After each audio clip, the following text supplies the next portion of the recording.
the United States.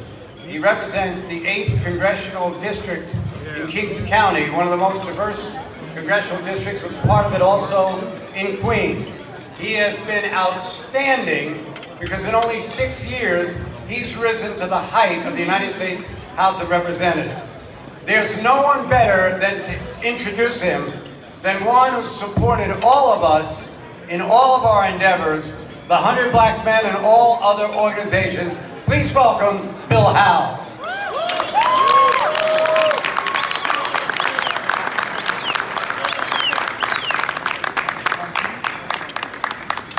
I have the pleasure to introduce Congressman Hakeem Jeffries. Years ago, I asked Hakeem what he wanted to be, why he wanted to be an elected official. And he simply said to me that he wanted to give back to his community. He first won election in 2007 as a New York State Assemblyman. During his 6 years in the Assembly, he was a prolific lawmaker, introducing over 70 bills. He wrote and sponsored the bill signed into law by Governor Paterson that eliminated the stop and frisk database used by the police in New York City.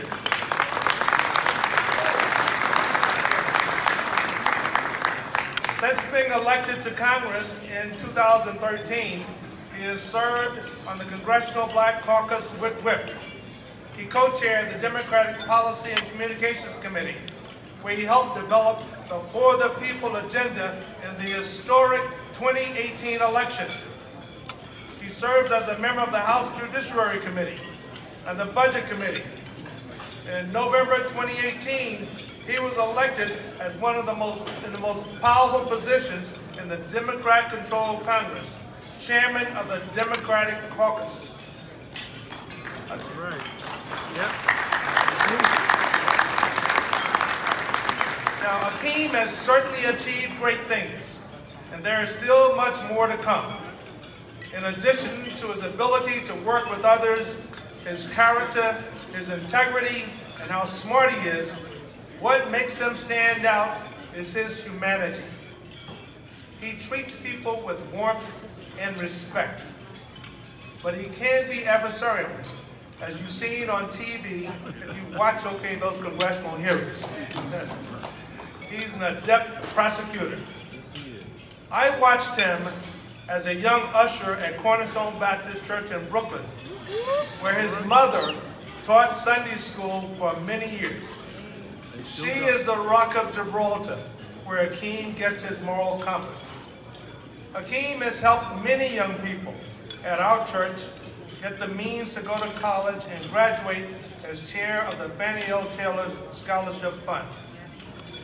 There are stories of Hakeem in law school, helping to carry the heavy law books of freshman students and taking the time to give them encouragement. He has been a tireless advocate for social and economic justice, reforming our criminal justice system, supporting Black businesses and minority businesses, and protecting our health care. When his sons, Jeremiah and Joshua, were in Sunday school programs for Easter and Christmas, Hakeem made it his business, along with his wonderful wife, Kenisandra, to attend every one of those programs. It is the utmost honor for me to introduce a true servant leader, a caring public servant, an agent of change who has made outstanding contributions to our communities, one who has truly given back. Ladies and gentlemen, I give you Congressman Hakeem Jeffries.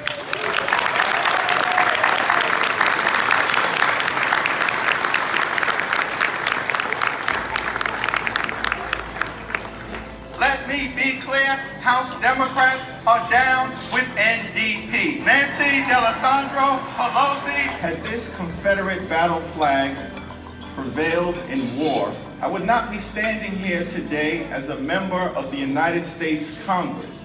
I would be here as a slave. He spent 5 years perpetrating the racist lie that Barack Obama was not born in the United States of America. Mr. Speaker, on the question of race, we clearly have come a long way in America, but we still have a long way to go.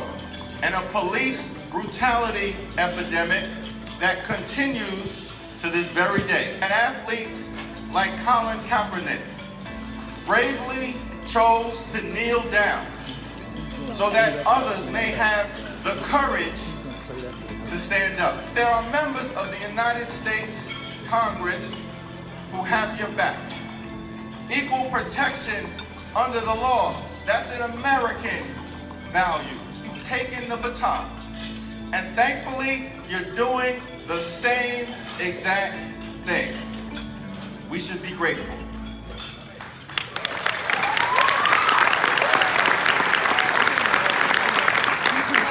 So, Speaker Jeffries, on behalf of the 100 Black Men, we want to honor you with our award for your ascension. And I'm a prophet. One day you will be Speaker of the United States Congress. Speaker Jeffries.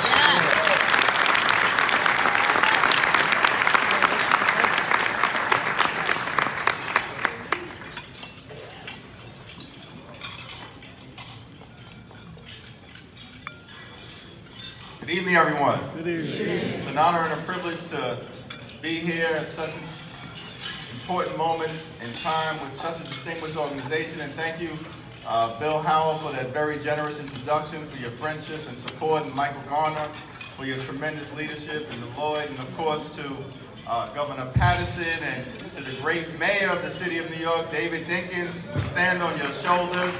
We're thankful for you, and of course for my colleague, Adriano Espaillat, who's doing a tremendous job, and all of my colleagues in government. It's an honor to receive this award. It's an honor to serve in the United States Congress at this particular moment in time, challenging times that we're living through. I got this new responsibility as chair of the House Democratic Caucus. I went back home a few days after getting this responsibility and ran into somebody on Fulton Street.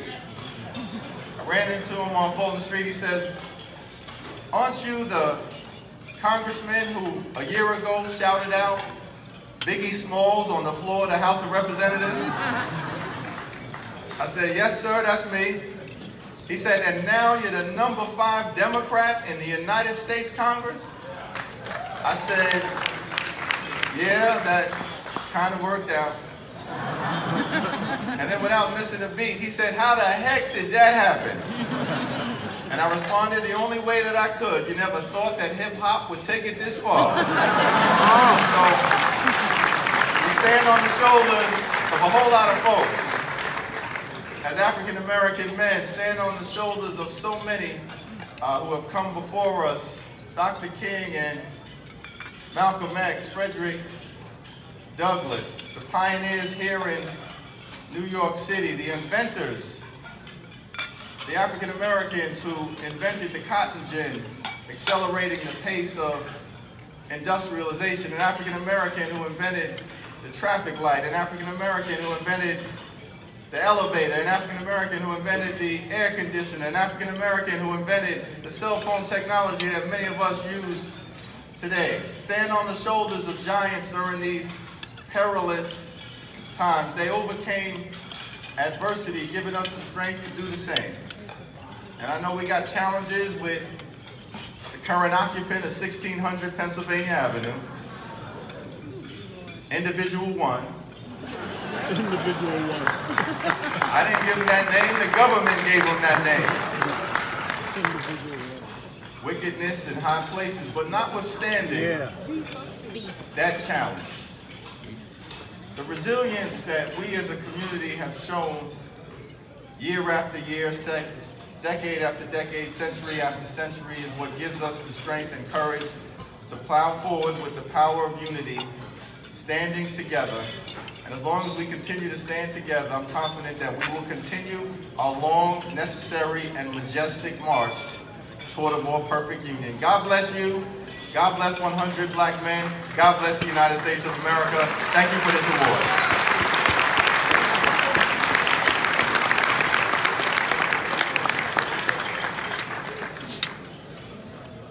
Next, Can I be joined by Governor Paterson?